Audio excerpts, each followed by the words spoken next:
ዴስክቶፓችሁ ላይ የሚገኙ አይከኖች በዚህ መልኩ በጣም ተለቅ ያሉ ከሆኑ እንዴት አድርጋችሁ በቀላሉ መንገድ ማስተካከል እንደምትችሉ በዛሬ ቪዲዮ በቀላል መንገድ አሳያችኋለሁ። ቪዲዮን ላይክ እና ሼር እንዲሁም ደግሞ ኮፒ ሊንክ እና ሪፖስት በማድረግ ሰፖርት አድርጉኝ። ኦኬ፣ ይሄ ለማድረግ ምን እናደርጋለን መሰላችሁ? ዴስክቶፓችን ባዶ ቦታ ላይ በመሄድ ራይት ክሊክ እናደርግበታለን። ባዶ ቦታ ሄደን ራይት ክሊክ በምናደርግበት ሰዓት እነዚህ ኦፕሽኖች ይመጡልናል።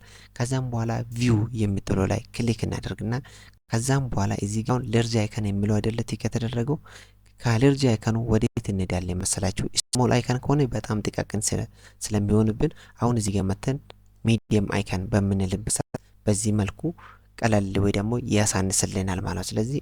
ስለዚህ እንዲያርጋችሁ ዴስክቶፓችሁ ላይ የሚገኙ አይከኖች በዚህ መልኩ ሳይዙን ማሳነስም መጨመርም ትችላላችሁ ማለት ነው። ይህ ቪዲዮ አስተማሪ ሆኖ ካገኛችሁት ላይክ እና ሼር እንዲሁም ደግሞ ኮፒ ሊንክ እና ሪፖስት እያደረጋችሁ ቤቱን ፎሎ አድርጋችሁ እንደዚህ አይነት ትምህርቶችን መከታተል